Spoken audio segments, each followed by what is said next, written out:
മായ, good morning. Good morning. എല്ലാ പ്രേക്ഷകർക്കും good morning കേരളത്തിലേക്ക് സ്വാഗതം. ഓണാവേശത്തിന്റെ തിരക്കിലാണ് മലയാളികളിലെ. ഇനി അങ്ങോട്ട് ഉള്ള ദിവസങ്ങളെല്ലാം തന്നെ കൂടുതൽ തിരക്കുകളിലേക്ക് കടക്കും. അതുകൊണ്ട് തന്നെ നല്ല തിരക്കായിരിക്കും ഇനി പുറത്തേക്ക് ഇറങ്ങിയാലൊക്കെ. ഒപ്പം വാർത്തകളും വിശേഷങ്ങളും ഒക്കെ ഒരുപാടുള്ള ഒരു ദിവസം കൂടിയാണ്. അതെ, നമ്മൾ ഈ പറഞ്ഞ പോലെ തന്നെ ഒട്ടേറെ വാർത്തകൾ വന്നുകൊണ്ടേയിരിക്കുന്ന ഒരു ദിവസമാണ്. വരും മണിക്കൂറുകളിലൊക്കെ അതിൻ്റെ ഒരു പ്രളയമായിരിക്കും വാർത്തകളുടെ, സംശയമില്ല. കോടതി വാർത്തകൾ വരാനുണ്ട്, ഒപ്പം രാഷ്ട്രീയ വാർത്തകളുണ്ട്. അതിലേക്കൊക്കെ നമുക്ക് പോകണം.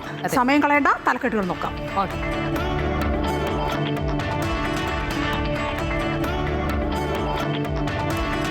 മാസപ്പടി കേസിൽ എൻഫോഴ്സ്മെന്റ് ഡയറക്ടറേറ്റിന്റെ പെട്ടെന്നുള്ള നീക്കത്തിൽ അമ്പരന്ന CPM. വീണയുമായി നേരിട്ട് ബന്ധമുള്ള ആളുകളെ കേന്ദ്രീകരിച്ച് അന്വേഷണം. ഇന്നലെ കണ്ടെത്തിയ വിവരങ്ങളുടെ അടിസ്ഥാനത്തിൽ കൂടുതൽ നീക്കത്തിന് ED.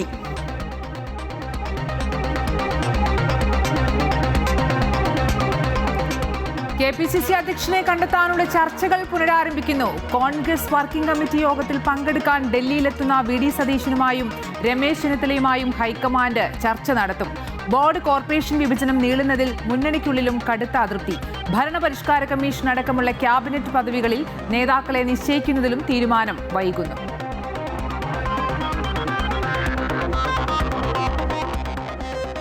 കാലടി ഉൾപ്പെടെയുള്ള സർവകലാശാലകളിലെ പ്രശ്നങ്ങളുമായി ബന്ധപ്പെട്ട് സർക്കാർ SFI പോര് പുതിയ തലത്തിലേക്ക്.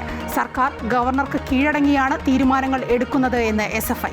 വസ്തുതകൾ മനസ്സിലാക്കാതെ മന്ത്രിമാർ പ്രതികരിക്കുന്നതിനെതിരെയും പ്രതിഷേധം. സർവകലാശാലകളെ ശുദ്ധീകരിക്കുമെന്ന് സർക്കാർ.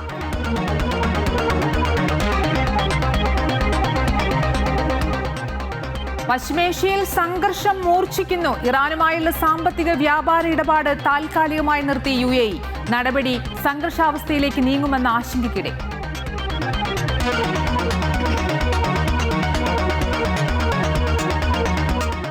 പാലാ നഗരസഭയിൽ അധ്യക്ഷ തെരഞ്ഞെടുപ്പ് ഇന്ന്. ഇടതു പിന്തുണയോടെ വിമത വിഭാഗത്തിലെ മായ രാഹുലും UDF സ്ഥാനാർത്ഥിയായി കോൺഗ്രസിലെ റിയ ബിനു ചീരാങ്കുഴിയും തമ്മിൽ മത്സരം. ഇടതുപക്ഷത്തിന്റെയും വിമതരുടെയും പിന്തുണയുള്ള മായ രാഹുൽ അധ്യക്ഷയാകാൻ സാധ്യത.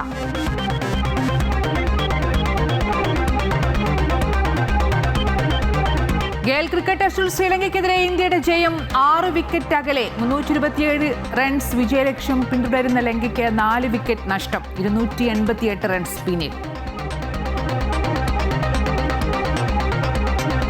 CPMനെ വീണ്ടും പ്രതിരോധത്തിലാക്കുകയാണ് മാസപ്പടി കേസിൽ. അതെ, കഴിഞ്ഞ സർക്കാരിൻ്റെ കാലത്ത് മാസപ്പടിയുമായി ബന്ധപ്പെട്ട് എന്തെങ്കിലും കാര്യങ്ങളൊക്കെ വരുമ്പോൾ CPMന് ഇത്രയും ഒരു അമ്പരപ്പില്ല. പക്ഷേ ഇപ്പോഴത്തെ സ്ഥിതി അതേയല്ല. ഇന്നലെ 8 ഇടങ്ങളിലാണ് റെയ്ഡ് നടന്നത്. തുടർ ദിവസങ്ങളിലും അത് പ്രതീക്ഷിക്കാം.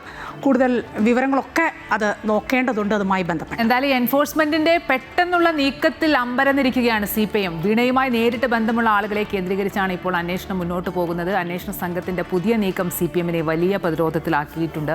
ഒപ്പം CPM പ്രതിഷേധങ്ങൾക്കും തുടക്കം കുറിക്കുന്നു എന്നാണ് മനസ്സിലാക്കുന്നത്. കൂടുതൽ വിശദാംശങ്ങളുമായി KK പ്രശാന്ത് ചേരുന്നുണ്ട്. പ്രശാന്ത്, ഈ സൂചിപ്പിച്ച പോലെ 8 ഇടങ്ങളിലാണ് ഇന്നലെ വലിയ റെയ്ഡ് നടന്നത്. അത് CPMനെ അമ്പരപ്പിച്ചിട്ടുണ്ട്. അതായത് വീണയുമായി ബന്ധമുള്ളവരിലേക്കൊക്കെ അന്വേഷണം നീങ്ങുന്നു എന്നല്ലേ മനസ്സിലാക്കേണ്ടത്?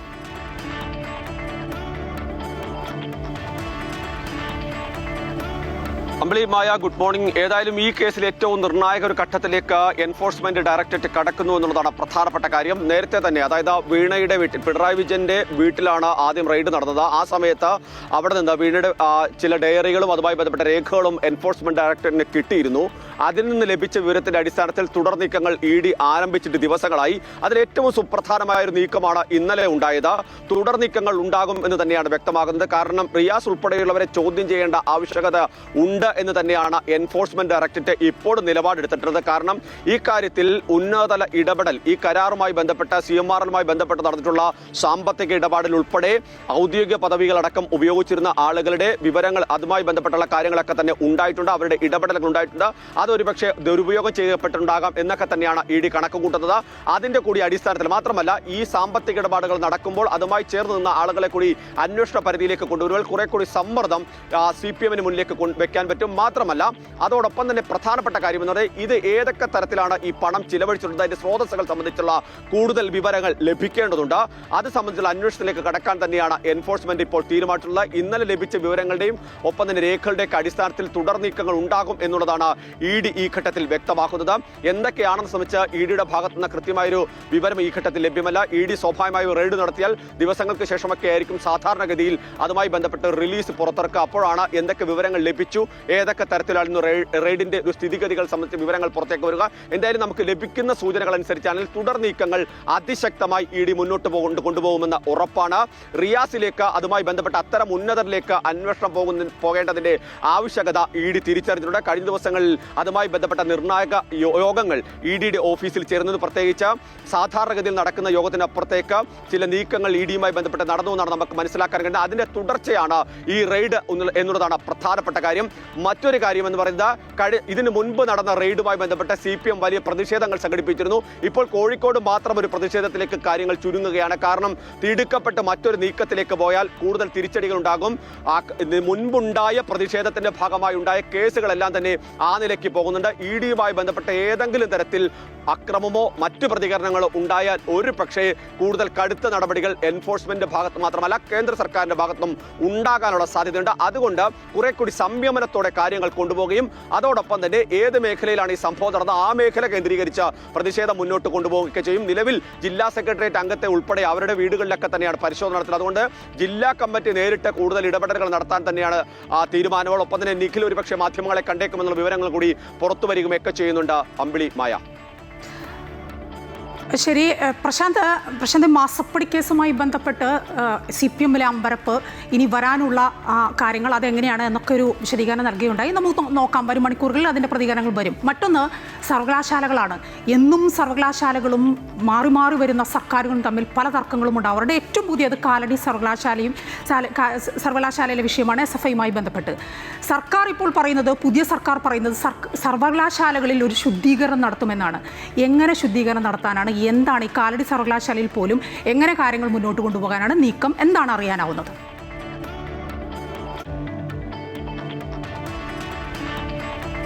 സർക്കാരിനെ സംബന്ധിച്ച് പ്രധാനപ്പെട്ട കാര്യം എന്ന് പറഞ്ഞാൽ സർവകലാശാലകളിൽ വിദ്യാർത്ഥി രാഷ്ട്രീയത്തിന്റെ അതിപ്രസരമുണ്ട് എന്ന് തന്നെയാണ് സംസ്ഥാന സർക്കാർ നിലപാടെടുത്തിരിക്കുന്നത്. വിദ്യാർത്ഥി രാഷ്ട്രീയത്തെ സർക്കാർ എതിർക്കുന്നില്ല. പക്ഷേ അതേസമയം തന്നെ അവിടുത്തെ എത്തുന്ന അധ്യാപകർ, അതുപോലെ തന്നെ മറ്റ് പദവികളിലിരിക്കുന്ന സുപ്രധാന പദവികളിലുള്ളവർ, അവരെ ഏതെങ്കിലും തരത്തിൽ അവരെ പ്രവർത്തനത്തെ തടസ്സപ്പെടുത്തിക്കൊണ്ട് അവരെ മോശമായി ചിത്രീകരിച്ചുകൊണ്ട് ഒരു സമരത്തെയും അനുവദിക്കില്ല എന്നുള്ളതാണ് സർക്കാരിന്റെ നിലപാട്. അത് കാലടിയിൽ സിസ തോമസിന്റെ കാര്യത്തിൽ ഉന്നത വിദ്യാഭ്യാസ മന്ത്രി എടുത്ത നിലപാട് അത് തന്നെയാണ്. അത് മറ്റ് സർവകലാശാലകളിലും ആ രീതിയിൽ തന്നെയായിരിക്കും. പക്ഷേ സർക്കാരിന് മുന്നിൽ ഒരു സമ്മർദ്ദമുണ്ട്. കാരണം ഈ കഴിഞ്ഞ കുറേ ദിവസങ്ങളിലായി ഗവർണറുടെ ഭാഗത്തു നിന്ന് ഈ വിഷയങ്ങളിലൊക്കെ തന്നെ കൃത്യമായ ഒരു ഇടപെടൽ ഉണ്ടാകുന്നത്. അത് സർക്കാരിനപ്പുറത്തേക്കുള്ള ഒരു നീക്കത്തിലേക്ക് പോകുന്നു. മുഖ്യമന്ത്രി തന്നെ ചില ഘട്ടത്തിൽ വിമർശനം ഉന്നയിക്കേണ്ട ഒരു സാഹചര്യത്തിലേക്ക് കാര്യങ്ങൾ പോകുന്നുണ്ട്. അത് ഏതറ്റം വരെ പോകും എന്നുള്ളതാണ് പ്രധാനപ്പെട്ട കാര്യം. അതേസമയം തന്നെ CPMും ഇടതുപക്ഷവും SFI എല്ലാം തന്നെ ആരോപിക്കുന്നത് ഒരു കൂട്ടുകക്ഷി സംവിധാനത്തിന്റെ ഭാഗമായാണ് ഇപ്പോൾ പോകുന്നത്. ഗവർണർക്ക് സർവകലാശാലകളെ നിയന്ത്രിക്കാനുള്ള അവസരം സംസ്ഥാന സർക്കാർ ഒരുക്കുന്നു എന്നുള്ളതാണ് SFI ഉൾപ്പെടെയുള്ളവർ ആരോപിക്കുന്നത്. ഇന്നിപ്പോൾ കാലടിയിൽ വീണ്ടും സമരം ആരംഭിക്കുകയാണ്. ആ സമരം തുടർച്ച മുന്നോട്ട് പോകും. അതോടൊപ്പം തന്നെ പ്രധാനപ്പെട്ട കാര്യം ഐഷി ഘോഷ് ഉൾപ്പെടെയുള്ള നേതാക്കൾ ഇന്ന് എത്തുമെന്നുള്ളതാണ് നമുക്ക് അറിയാൻ കഴിയുന്നത്. അങ്ങനെയാണെങ്കിൽ കൂടുതൽ ശക്തമായ സമരത്തിലേക്ക് കാലടിയിൽ പോകാനുള്ള ഒരു സാധ്യതയുണ്ട്. വിദ്യാർത്ഥികൾ പറയുന്നത് ഒരു തരത്തിലുള്ള അതിക്രമമോ മറ്റ് സമര പ്രശ്നങ്ങളോ ഉണ്ടായിരുന്നില്ല എന്നുള്ളതാണ്. അതായത് VCക്കെതിരായ ഒരു സമരമായിട്ടല്ല അതിനെ കണ്ടത്. VC അവിടെ ദൈനംദിന കാര്യങ്ങളിൽ ഇടപെടുന്നില്ല. അതുകൊണ്ട് തിയേറ്റർ വിദ്യാർത്ഥികൾ നടത്തിയൊരു പ്രതീകാത്മക സമരം മാത്രമാണ് അവിടെ ഉണ്ടായത്. ആ സമരത്തെ ഉന്നത വിദ്യാഭ്യാസ മന്ത്രിയും ആഭ്യന്തരമന്ത്രി ഉൾപ്പെടെയുള്ളവർ വേറെ തരത്തിൽ ചിത്രീകരിച്ചു, വക്രീകരിച്ചു എന്നൊക്കെയാണ് SFI ആരോപിക്കുന്നത്. ഇക്കാര്യങ്ങളിലൊക്കെ തന്നെ സർക്കാരിന്റെ ഭാഗത്തൊക്കെ തന്നെ മറുപടി പറയേണ്ടതുണ്ട്. ഏതായാലും ഈ വിഷയത്തിൽ SFI സർക്കാർ പോരിലേക്ക് തന്നെ കാര്യങ്ങൾ പോകുന്നു. ഒപ്പം ഇതിനൊരു ഭാഗത്ത് ഗവർണറുമുണ്ട് എന്നുള്ളതാണ് എടുത്തു പറയേണ്ടത്. പ്രശാന്ത് പറഞ്ഞതുപോലെ തന്നെ ഇനിയുള്ള കാര്യങ്ങൾ എങ്ങനെയാണ് സർക്കാർ ഈ ശുദ്ധീകരണം നടത്തുക? സർവകലാശാല കാലങ്ങളോളമായി നമ്മൾ കേൾക്കുകയാണ്, ഇതുവരെ ഒന്നും കണ്ടില്ല. ഇനി പുതിയ സർക്കാർ എങ്ങനെയാണ് ശുദ്ധീകരിക്കാൻ പോകുന്നത് എന്നൊക്കെ നമുക്ക് നോക്കിക്കാണാം. ഈ രണ്ട് പ്രധാനപ്പെട്ട വാർത്തകളുടെയും വിശദാംശങ്ങൾ നൽകുകയായിരുന്നു. അതെ പ്രശാന്ത്, ഇനി കോൺഗ്രസിലേക്ക് വരികയാണെങ്കിൽ അവിടെ ഇപ്പോഴും KPCC അധ്യക്ഷനെ സംബന്ധിച്ച കാര്യത്തിൽ ഒരു തീരുമാനത്തിലേക്ക് എത്തിയിട്ടില്ല. അതെ, KPCC അധ്യക്ഷ സ്ഥാനം മാത്രമല്ല മറ്റ് സംഘടനാ തലത്തിലുമുണ്ട് ആ പ്രശ്നങ്ങളുണ്ട്. ഇപ്പോൾ യൂത്ത് കോൺഗ്രസിന്റെ തലപ്പത്തിരിക്കുന്ന ജനീഷ് ഇപ്പോൾ മന്ത്രിയാണ്. ജനീഷ് തന്നെ പോയി പറഞ്ഞു എന്നാണ് അറിയാനാവുന്നത്. രാഹുൽ ഗാന്ധിയോടൊക്കെ തന്നെ മാറ്റണം, സമയമില്ല കാര്യങ്ങൾ നോക്കാനെന്നൊക്കെ. എങ്ങനെ വരുമെന്നാണ് ഇനി അറിയേണ്ടത്. അതായത് ചർച്ചകളൊക്കെ നടക്കുന്നുണ്ട്. UDF അധികാരത്തിലെത്തി 3 മാസം പിന്നിട്ടിരിക്കുകയാണ്. പാർട്ടി അധ്യക്ഷനെ കണ്ടെത്താനാകാത്തതിൽ കടുത്ത വിമർശനം കോൺഗ്രസിനുള്ളിൽ നിന്ന് തന്നെ ഉയരുന്നുണ്ട്.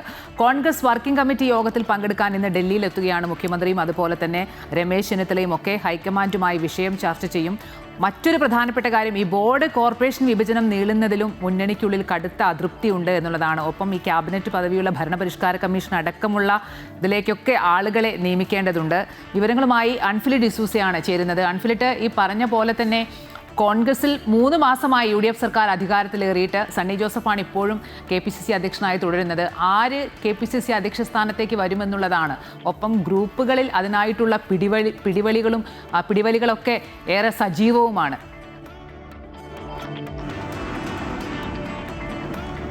തീർച്ചയായും അമ്പിളി, മായ, കോൺഗ്രസിനെ സംബന്ധിച്ച് വലിയൊരു പ്രതിസന്ധി തന്നെയാണ്. കാരണം പാർട്ടി അധികാരത്തിലെത്തുകയായി 10 വർഷത്തിന് ശേഷം അധികാരത്തിലെത്തി. പക്ഷേ ഈ 3 മാസം പിന്നിടുകയാണ്. എന്നിട്ട് പോലും അവർക്ക് കോൺഗ്രസിന്റെ മുഴുവൻ സമയ ഒരു KPCC അധ്യക്ഷനെ കണ്ടെത്താൻ കഴിയുന്നില്ല. അത് പാർട്ടിയുടെ സംഘടനാ തലത്തിലുണ്ടായ ഒരു പോരായ്മ, അല്ലെങ്കിൽ അത് വലിയൊരു പ്രതിസന്ധിയിലേക്ക് നീങ്ങുന്നതെന്ന് തന്നെയാണ്. ഇടയ്ക്ക് ഈ കുറേ നാൾ വലിയ രീതിയിലുള്ള ചർച്ചകൾ KPCCയിൽ ഉണ്ടായിരുന്നു. തർക്കങ്ങളൊക്കെ ഉടലെടുത്തു. അതിനുശേഷം ആ ചർച്ച അവസാനിക്കുന്ന ഒരു രീതിയിലായിരുന്നു.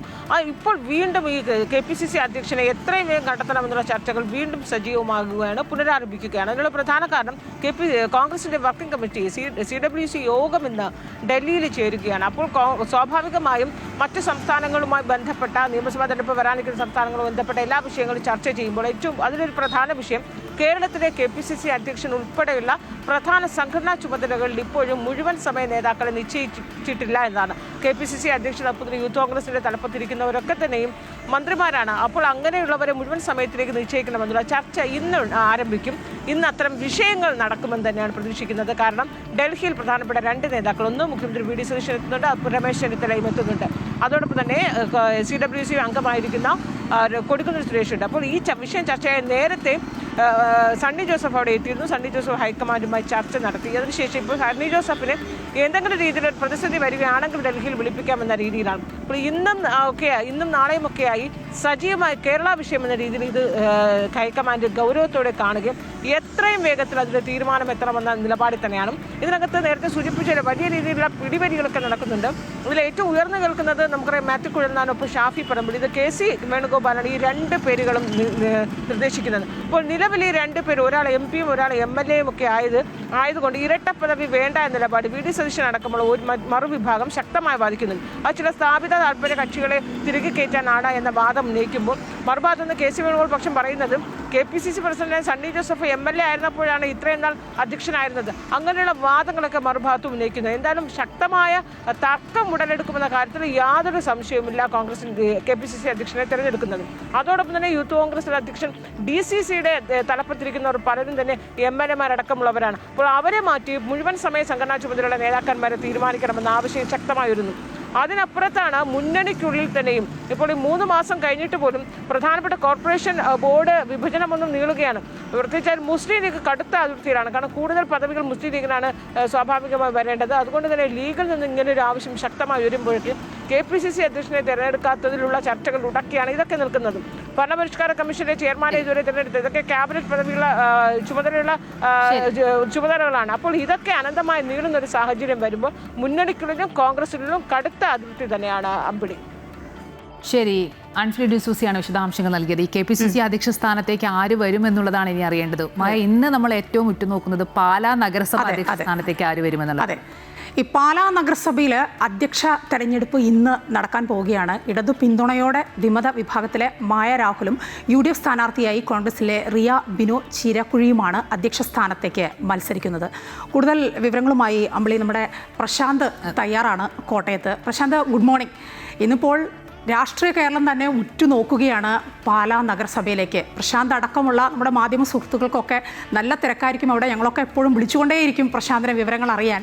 പ്രശാന്ത്, ഈ മായ രാഹുലിന് തന്നെയല്ലേ സാധ്യത, ഒരു അട്ടിമറിക്കുള്ള സാധ്യത അത് തോന്നുന്നുണ്ടോ പ്രശാന്തിന്? ഗുഡ് മോർണിംഗ് മായ, അമ്പിളി. തീർച്ചയായും പാലാ ഇന്നൊരു ശ്രദ്ധാകേന്ദ്രമായി വീണ്ടും മാറുന്ന ഒരു കാഴ്ച തന്നെയാണ് നമുക്ക് കാണാൻ കഴിയുന്നത്. ഈ UDF ഭരണസമിതി ഇവിടെ അവിശ്വാസത്തിലൂടെ പുറത്താവുകയായിരുന്നു. ഇതിനുശേഷം ഇന്ന് നടക്കുന്ന അധ്യക്ഷ തെരഞ്ഞെടുപ്പിൽ മായ രാഹുൽ, അത് വിമത വിഭാഗത്തിലെ മായ രാഹുൽ, അവർ സ്വതന്ത്രയായി മത്സരിച്ച് ജയിച്ചു വന്ന ശേഷം UDFന്റെ പിന്തുണയോടെ ഉപാധ്യക്ഷയായതാണ്. എന്നാൽ ഈ അവിശ്വാസത്തിൽ ചെയർപേഴ്സൺ ദിയ ബിനുവിനെതിരെ വോട്ട് രേഖപ്പെടുത്തിക്കൊണ്ട് അവർ വിമത വിഭാഗത്തിന് ഒപ്പം ചേരുകയായിരുന്നു. അപ്പോൾ ഇന്ന് നടക്കുന്ന അധ്യക്ഷ തെരഞ്ഞെടുപ്പിൽ മായ രാഹുൽ ചെയർപേഴ്സൺ ആയേക്കുമെന്നാണ് കരുതുന്നത്. കാരണം 15 പേരുടെ പിന്തുണ മായ രാഹുലിന് നിലവിലുണ്ട്. അങ്ങനെ 16 വോട്ടോടെ കൂടി മായ രാഹുൽ ഒരുപക്ഷെ അധ്യക്ഷ സ്ഥാനത്തേക്ക് എത്തുമെന്നാണ് കരുതുന്നത്. UDFന്റെ ചെയർപേഴ്സൺ സ്ഥാനാർത്ഥിയായി റിയ ബിനോ ചിരാങ്കുഴി എന്ന കോൺഗ്രസിന്റെ കൗൺസിലറാണ് മത്സരരംഗത്തുള്ളത്. റിയയ്ക്ക് കിട്ടാൻ സാധ്യതയുള്ളത് 9 വോട്ടുകൾ മാത്രമാണ്. അതായത് UDFന് നിലവിൽ 9 വോട്ടുകളാണുള്ളത്. വിവിധ വിഭാഗത്തു നിന്നും ഒരാൾ കൂടി പിണങ്ങി പിരിഞ്ഞ് ഇപ്പുറത്ത് എത്തിയിട്ടുണ്ട്, UDFിലേക്ക് എത്തിയിട്ടുണ്ട്. അത് മറ്റാരുമല്ല, ചെയർപേഴ്സണെതിരെ ദിയ ബിനുവിനെതിരെ വോട്ട് ചെയ്ത ലിസിക്കുട്ടി മാത്യു എന്ന കോൺഗ്രസിൻ്റെ കൗൺസിലറാണ്. ഇവർ അവിശ്വാസത്തെ പിന്തുണച്ചതിനെ തുടർന്ന് ഇവരെ കോൺഗ്രസിൽ നിന്നും പുറത്താക്കിയിരുന്നു. നടപടി ഇടുന്നതിനിടെയാണ് ഇവർ വിമത വിഭാഗത്തിൽ നിന്നും പിണങ്ങി ഇപ്പോൾ UDFിനൊപ്പം ചേർന്നിരിക്കുന്നത്. ഇവരുടെ പിന്തുണ കൂടി ലഭിക്കുമ്പോൾ ആകെ 10 വോട്ട് റിയ ചിരാങ്കുഴിക്ക് ലഭിക്കുമെന്നാണ് കരുതുന്നത്. ഏതായാലും LDFിനുള്ളിലും ചില തർക്കങ്ങളുണ്ട് എന്നാണ് അറിയുന്നത്. കാരണം അധികാരം പങ്കിടേണ്ട എന്നുള്ളതാണ് LDFിൻ്റെ നിലവിലൊരു തീരുമാനം. പുറമേ നിന്നുകൊണ്ട് വിമത വിഭാഗത്തെ പിന്തുണയ്ക്കുക എന്നുള്ള ഒരു തീരുമാനത്തിലാണ് LDF മുന്നോട്ട് പോകുന്നത്. എന്നാൽ LDFിലുള്ള ചില കൗൺസിലർമാർക്ക് സ്റ്റാൻഡിംഗ് കമ്മിറ്റി അടക്കമുള്ള കാര്യങ്ങളിൽ ചില താല്പര്യങ്ങളുണ്ട്. ഇത് സംബന്ധിച്ച് തർക്കമുണ്ട് എന്നാണ് മനസ്സിലാക്കാൻ കഴിയുന്നത്. ഏതായാലും നിലവിലെ ഉപാധ്യക്ഷയായ മായ രാഹുൽ ചെയർപേഴ്സണായി മാറുകയാണെങ്കിൽ, ചെയർപേഴ്സൺ സ്ഥാനത്തേക്ക് തെരഞ്ഞെടുക്കപ്പെടുകയാണെങ്കിൽ ഉപാധ്യക്ഷ സ്ഥാനത്തേക്ക് ഒരു ഒഴിവ് വരും. ഈ സ്ഥാനത്തേക്ക് നിലവിൽ കോൺഗ്രസിൽ നിന്നും പുറത്താക്കപ്പെട്ട ബിജു മാത്യൂസ്, അതോടൊപ്പം തന്നെ ടോണി തൈപ്പറമ്പിൽ എന്നിവരെയാണ് പരിഗണിക്കുന്നത്. എന്നാൽ ഇതൊക്കെ സംബന്ധിച്ച് നിലവിൽ LDFിലും ചില തർക്കങ്ങളും അസ്വാരസ്യങ്ങളും ഉണ്ട് എന്നാണ് മനസ്സിലാക്കാൻ കഴിയുന്നത്. ഇതൊക്കെ ഈ തെരഞ്ഞെടുപ്പിൽ പ്രതിഫലിക്കാൻ സാധ്യതയുണ്ടോ എന്നുള്ളതാണ് ഒരു പ്രധാന ചോദ്യം. അങ്ങനെ വരികയാണെങ്കിൽ ഒരുപക്ഷെ ഒരു അട്ടിമറിക്കുള്ള സാധ്യത ഉണ്ടായേക്കുമെന്ന് UDF പ്രതീക്ഷിക്കുന്നുണ്ട്. ഏതായാലും 11 മണിക്കാണ് അധ്യക്ഷ തെരഞ്ഞെടുപ്പ് നടക്കുന്നത്. നഗരസഭാ ഹാളിൽ തന്നെയാണ്, കൗൺസിൽ ഹാളിൽ തന്നെയാണ് തെരഞ്ഞെടുപ്പ് നടക്കുന്നത്. ഏതായാലും വരും മണിക്കൂറുകൾ നിർണായകമാണ്. എന്തൊക്കെ രാഷ്ട്രീയ നീക്കങ്ങൾ പാലായിൽ നടക്കുമെന്നുള്ളത് കണ്ടറിയേണ്ടിയിരിക്കുന്നു. ചെയർപേഴ്സണെതിരെയുള്ള അവിശ്വാസം കൊണ്ടുവന്നപ്പോഴും വളരെ നാടകീയമായ നീക്കങ്ങളൊക്കെ കണ്ടതാണ്. 5 പേർ മാറി വരുന്നതൊക്കെ കണ്ടതാണ്. ഏതായാലും വരും മണിക്കൂറുകൾ നിർണായകമായി തന്നെ മാറുകയാണ് മായ അമ്പിളി. ശരി പ്രശാന്ത്, ഏതായാലും 11 മണിക്കാണല്ലോ സമയം, ഇനിയിപ്പോൾ മണിക്കൂറുകളുണ്ട് അതിനിടയിൽ. അതെ, അട്ടിമറിക്കുള്ള സാധ്യതയും തള്ളിക്കളയാനാവില്ല. സഭാ അധ്യക്ഷ ആകുമെന്നുള്ളത് തന്നെയാണ് നോക്കുന്നത്. ഇപ്പോൾ നമ്മൾ ഈ പ്രധാന വാർത്തയുടെ വിശദാംശങ്ങളാണ് കണ്ടത്. ഇനി സംസ്ഥാനത്തേക്ക് നമുക്ക് പോകേണ്ടതുണ്ട്. 3 റീജിയണൽ വൈസിൽ ഇന്ന് ഈ എന്തൊക്കെ വാർത്തകൾ പ്രതീക്ഷിക്കും, പല വാർത്തകളുടെയും ഫോളോ അപ്സും അപ്ഡേറ്റ്സും ഒക്കെ വരുന്ന മണിക്കൂറുകളിലുണ്ട്. അപ്പോൾ നമുക്ക് അതും കൂടി ഒന്ന് നോക്കാം. തെക്കൻ കേരളത്തിൽ നിന്ന് അൻഫ്രി ഡിസൂസയും, അതുപോലെ മധ്യകേരളത്തിലേക്ക് വന്നാൽ KK പ്രശാന്തും, വടക്കൻ കേരളത്തിലേക്ക് വന്നാൽ അനഘയുമാണ് ഈ 3 റീജിയണൽ റൗണ്ടപ്പിൻ്റെയും വിശദാംശങ്ങൾ പറയുന്നത്. ആദ്യം അൻഫിൽ ഡിസൂസയിലേക്കാണ്. അൻഫിലിറ്റ്, ഏറ്റവും പ്രധാനപ്പെട്ട കാര്യം ഈ ക്ഷേമ പെൻഷൻ്റെ വിതരണം ഇന്ന് തുടങ്ങുന്നു എന്നുള്ളതാണ്. കാരണം ഓണക്കാലം അടുത്തു. അങ്ങനെ തെക്കൻ കേരളത്തിലേക്ക് വരികയാണെങ്കിൽ ഇന്ന് പ്രതീക്ഷിക്കാവുന്ന വാർത്തകൾ എന്തൊക്കെയാണ്? തീർച്ചയായും അമ്പിളി, ഇന്ന് തെക്കൻ ജില്ലകളിലെ കാര്യങ്ങൾ എടുക്കുമ്പോൾ ആദ്യം തലസ്ഥാന ജില്ലയിൽ ഇന്ന് ഏറ്റവും പ്രധാനമാകുന്നത് ഇന്ന് ക്ഷേമ പെൻഷൻ, സർക്കാരിൻ്റെ തന്നെയാണ് ക്ഷേമ പെൻഷൻ ഇന്നു മുതൽ ആരംഭിക്കുകയാണ്. ഇന്ന് ഈ മാസത്തെ ക്ഷേമ പെൻഷൻ ഇന്ന് വിതരണം ചെയ്യുന്നതാണ്. ഓണത്തോടനുബന്ധിച്ച് നേരത്തെ തന്നെ ക്ഷേമ പെൻഷൻ വിതരണം ചെയ്തു. ഇന്നലെ മുഖ്യമന്ത്രിയുടെ വാർത്താ സമ്മേളനത്തിൽ അദ്ദേഹം പ്രഖ്യാപിച്ചത് 59.62 ലക്ഷം പേർക്കാണ് സംസ്ഥാനത്ത് ഇന്ന് ക്ഷേമ പെൻഷൻ്റെ വിതരണം നടക്കുന്നത്. അതോടൊപ്പം തന്നെയും മറ്റ് പ്രധാനപ്പെട്ട വാർത്തകളിൽ നിന്ന് പറയുന്നത് ഇന്ന് സെക്രട്ടേറിയറ്റ് നടയിൽ പ്രധാനപ്പെട്ട സമരങ്ങളൊക്കെ ആരംഭിക്കുന്നതാണ്. ശബരിമല യുവതീ പ്രവേശനവുമായി ബന്ധപ്പെട്ട് കഴിഞ്ഞ സർക്കാരിൻ്റെ കാലത്ത് നടന്ന പ്രക്ഷോഭ സമരങ്ങളിലൊക്കെ കേസെടുത്തവരെ കേസുകൾ പിൻവലിക്കുമെന്നാവശ്യപ്പെട്ട് ശിവസേനയുടെയൊക്കെ നേതൃത്വത്തിൽ പ്രതിഷേധ ധർണയും സമരപരിപാടികളും ഒക്കെ നടക്കുകയാണ്. അങ്ങനെ വിവിധ സമരങ്ങൾക്ക് ഇന്ന് സെക്രട്ടേറിയറ്റ് നട സാക്ഷ്യം വഹിക്കുന്നു. അതോടൊപ്പം തന്നെയും ഇന്ന് ഏറ്റവും എടുത്തു പറയേണ്ടത് മെസ്സിയുമായി ബന്ധപ്പെട്ട വിവാദത്തിൽ ഇന്ന് സർക്കാരിൻ്റെ ഒരു തുടർ നീക്കം, അതായത് തുടർ നടപടി, എന്ത് രീതിയിലുള്ള ഒരു അന്വേഷണം ഉണ്ടാകുമെന്നുള്ളതിന് ഒരു പ്രഖ്യാപനമൊക്കെ ഇന്ന് നമ്മൾ ഏറെക്കുറെ പ്രതീക്ഷിക്കുകയാണ്. കാരണം കഴിഞ്ഞ ദിവസം മുഖ്യമന്ത്രി വാർത്താ സമ്മേളനത്തിൽ ഇത് വളരെ സ്പഷ്ടമായി ഉടനെ തന്നെ അടിയന്തരമായി റിപ്പോർട്ടൊക്കെ പൂർണ്ണമായി വായിച്ചു പരിശോധിച്ചു കഴിഞ്ഞു. അപ്പോൾ ഇനി അന്വേഷണം മാത്രമാണ് പ്രഖ്യാപിക്കേണ്ടത് എന്നുള്ള സൂചനയൊക്കെ നൽകിയിരുന്നു. പത്തനംതിട്ടയിലേക്ക് വരികയാണെങ്കിൽ നമുക്കറിയാം, ചിങ്ങമാസ പൂജകൾക്കായി ശബരിമല നട തുറന്നു. അതിൻ്റെ അനുബന്ധ ചടങ്ങുകളൊക്കെ ശബരിമല നടക്കുകയാണ്. ഒപ്പം മറ്റൊന്ന്, അവിടെ അതിമനോഹരം എന്ന മോഹൻലാലിൻ്റെ ചിത്രം, അത് നമുക്കറിയാം ശബരിമല പരിസരത്ത് ചിത്രീകരിക്കുന്ന ഹൈക്കോടതിയുടെ വിലക്കൊക്കെ ഏർപ്പെടുത്തിയതാണ്. ആ വിലക്കുകൾക്കിടയിലും എല്ലാ നിയന്ത്രണങ്ങളും പാലിച്ചുകൊണ്ട് അവിടെ പരിസരത്ത് മോഹൻലാൽ സിനിമ ഷൂട്ടിംഗ് ആരംഭിക്കും. ഇതൊക്കെയാണ് പത്തനംതിട്ട ജില്ലയിൽ നിന്ന് നമ്മൾക്ക് ഒരു എടുത്തു പറയത്തക്ക പ്രധാന വാർത്തകളെന്ന് പറയുന്നത്. മറ്റൊന്ന് കൊല്ലത്തേക്ക് വരികയാണെങ്കിൽ കൊല്ലത്ത് നമുക്കറിയാം ഈ കള്ളക്കടൽ പ്രതിഭാസത്തിൻ്റെ ജാഗ്രത ഇന്നലെ രാത്രിയോടുകൂടി തന്നെ സംസ്ഥാന വ്യാപകമായി തീരദേശങ്ങളിലൊക്കെ നൽകിയിരുന്നു. അതിൻ്റെ ഭാഗമായി കൊല്ലത്ത് ജാഗ്രതാ നിർദ്ദേശം കർശനമായി തന്നെയുണ്ട്. പ്രത്യേകിച്ച് ആലപ്പാട് മുതൽ ഇടവ വരെയുള്ള തീരദേശങ്ങളിൽ കർശനമായ ജാഗ്രതാ നിർദ്ദേശം നൽകുന്നു. ആ രീതിയിലുള്ള അലർട്ട് ജില്ലാ ഭരണകൂടം കൊല്ലത്ത് നൽകിയിരിക്കുന്നു. ഇതൊക്കെയാണ് ഇന്നിപ്പോൾ തെക്കൻ ജില്ലകളിൽ നമ്മൾ ഏറെക്കുറെ പ്രതീക്ഷിക്കുന്ന വാർത്തകളും സംഭവിക്കുന്ന സംഭവ വികാസങ്ങളും അമ്പിളിയും. ശരി, ഇനി അമ്പിളി മധ്യ കേരളത്തിലേക്ക് പോയാൽ അവിടെ പ്രശാന്ത് തയ്യാറാണ്. പ്രശാന്ത് നേരത്തെ മാസപ്പടി കേസിൽ ഇനി എങ്ങനെയായിരിക്കും എന്നതിനെക്കുറിച്ചൊക്കെയുള്ള വിശദമായൊരു വിശദീകരണം നൽകുകയുണ്ടായി. ഒപ്പം കാലടി സർവകലാശാലയിലെ കാര്യം, ഇത് രണ്ടും മാറ്റി നിർത്തിയാൽ മറ്റ് മധ്യ കേരളം ഇന്ന് ഫോക്കസ് ചെയ്യുന്ന വാർത്തകൾ പ്രേക്ഷകരിലേക്ക് നമുക്ക് എത്തിക്കേണ്ടത് അത് എന്തൊക്കെയാണ് പ്രശാന്ത്?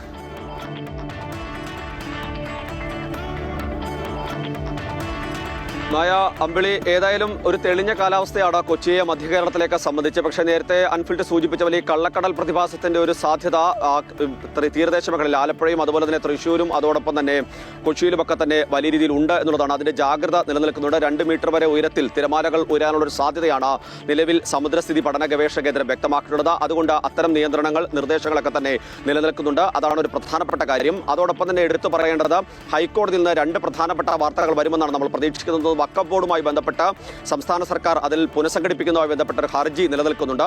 അതുമായി ബന്ധപ്പെട്ട തീരുമാനങ്ങൾ ഒരുപക്ഷെ ഏതെങ്കിലും തരത്തിലുണ്ടാകുമോ? സർക്കാർ ആ കാര്യങ്ങൾ ഹൈക്കോടതി ഇന്ന് അറിയിക്കുമെന്നാണ് നമുക്ക് മനസ്സിലാക്കാൻ കഴിയുന്നത്. അത് സുപ്രീം കോടതിയുടെ തീരുമാനം വരട്ടെ എന്ന നിലപാട് ഒരുപക്ഷെ സർക്കാർ അറിയിക്കുമെന്ന് വ്യക്തമാക്കുന്നുണ്ട്. അതോടൊപ്പം തന്നെ സവർക്കറുടെ ചോദ്യം, സവർക്കറുമായി ബന്ധപ്പെട്ട ചോദ്യം പുസ്തകത്തിൽ ഉൾപ്പെടുത്തേണ്ടി വരെ അധ്യാപകനെതിരെ നടപടി, അക്കാര്യത്തിൽ ഒരു ഇടക്കാല ഉത്തരവ് ഇന്ന് ഹൈക്കോടതിയിൽ നമ്മൾ പ്രതീക്ഷിക്കുന്നുണ്ട്. അതോടൊപ്പം തന്നെ അഭിമന്യു കേസിന്റെ വിസ്താരവുമായി ബന്ധപ്പെട്ട നടപടികൾ എറണാകുളം പ്രിൻസിപ്പൽ സെഷൻസ് കോടതിയിൽ നിന്ന് നമ്മൾ പ്രതീക്ഷിക്കുന്നത്. ഇതാണ് കോടതിയുമായി ബന്ധപ്പെട്ട 3 സുപ്രധാന വാർത്തകളുള്ളത്. മറ്റൊന്ന് MA കോളേജ്. നമ്മൾ കഴിഞ്ഞ ദിവസം സമരങ്ങളൊക്കെ കണ്ടതാണ്. MA കോളേജിൽ ക്ലാസുകൾ ആരംഭിക്കുകയാണ് വീണ്ടും. അവിടെ ഉന്നതാധികാര സമിതി, അതായത് അവിടുത്തെ സാഹചര്യങ്ങൾ പഠിക്കാൻ വേണ്ടി നടപടികൾ സംബന്ധിച്ചുള്ള കാര്യങ്ങൾ തീരുമാനിക്കാൻ വേണ്ടി ചുമതലപ്പെടുത്തിയ സമിതിയിൽ ആരൊക്കെ എന്നുള്ള കാര്യം ഇന്ന് അറിയാൻ കഴിയുമെന്നാണ് നമ്മൾ മനസ്സിലാക്കാൻ കഴിയുന്നത്. ഇതാണ് കൊച്ചിയെ സംബന്ധിച്ച്. എറണാകുളത്തെ സംബന്ധിച്ച് പ്രധാനപ്പെട്ടത്. തൃശ്ശൂരിലേക്ക് വന്നു കഴിഞ്ഞാൽ തൃശ്ശൂരിന് സമാനമായ രീതിയിലുള്ള വാർത്തകൾ, പ്രധാനപ്പെട്ട വാർത്തകൾ ഉണ്ട് എന്നുള്ളതാണ്. അതിൽ ഏറ്റവും പ്രധാനപ്പെട്ടത് DYFIയുടെ സംസ്ഥാന സമ്മേളനത്തിന് ഇന്ന് കൊടി ഉയരും എന്നുള്ളതാണ് തൃശ്ശൂരിനെ സംബന്ധിച്ചുള്ള വാർത്ത. ആലപ്പുഴയിലേക്ക് വന്നാൽ നമുക്കറിയാം വള്ളംകളിയുടെ ആവേശ ആരവത്തിലേക്ക് ആലപ്പുഴ മാറുകയാണ്. അതിനി മണിക്കൂറുകൾ, ദിവസങ്ങൾ മാത്രമാണ് ബാക്കിയുള്ളത്. അതോടൊപ്പം തന്നെ അങ്ങനെ പറയുമ്പോൾ ഒരു ആഘോഷ തീർപ്പിലേക്ക് ആലപ്പുഴ പോകുമ്പോഴും നാടിനെ നടുക്കിയ ഒരു കൊലപാതകത്തിന്റെ തുടർ നീക്കങ്ങൾ ഉണ്ടാകാനുള്ള ഒരു സാധ്യത, അതുമായി ബന്ധപ്പെട്ട അന്വേഷണത്തിന് തുടർ നീക്കങ്ങൾ ഉണ്ടാകാനുള്ള ഒരു സാധ്യത. കരുവാറ്റയിലെ കൊലപാതകം, ആ മുത്തച്ഛന്റെ കൊലപാതകവുമായി ബന്ധപ്പെട്ടുള്ള അന്വേഷണത്തിന് തുടർ നീക്കങ്ങൾ ആലപ്പുഴയിൽ ഉണ്ടാകും. പാലയിൽ നേരത്തെ പ്രശാന്ത് സൂചിപ്പിച്ച പോലെ തന്നെ പാല നഗരസഭയുമായി ബന്ധപ്പെട്ട്, അതോടൊപ്പം തന്നെ മറ്റ് പഞ്ചായത്തുകളും, പല പഞ്ചായത്തുകളിലും ഈ വിമത നീക്കങ്ങളും ഒപ്പം തന്നെ ട്വിസ്റ്റുകളൊക്കെ ഉണ്ട്. അതുമായി ബന്ധപ്പെട്ട വാർത്തകളാണ് പാലയിൽ നമ്മൾ പ്രതീക്ഷിക്കുന്നത്.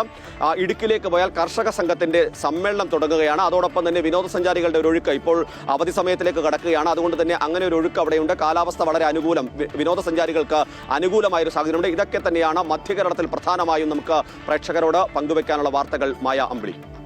ശരി, വടക്കൻ കേരളത്തിൽ നിന്ന് അനഘയും ചേരുന്നുണ്ട്. അനഘ, ഈ 2 പേരും സൂചിപ്പിച്ച പോലെ തന്നെ കള്ളക്കടൽ പ്രതിഭാസമാണ്. അതുകൊണ്ട് ഈ കോഴിക്കോട് ബീച്ചിലേക്കുള്ള പ്രവേശനമൊക്കെ നിരോധിച്ചിട്ടുണ്ട്. വടക്കൻ കേരളത്തിലേക്ക് വരികയാണെങ്കിൽ ഇന്ന് പ്രധാനമായും പ്രതീക്ഷിക്കുന്നത് എന്തൊക്കെയാണ്?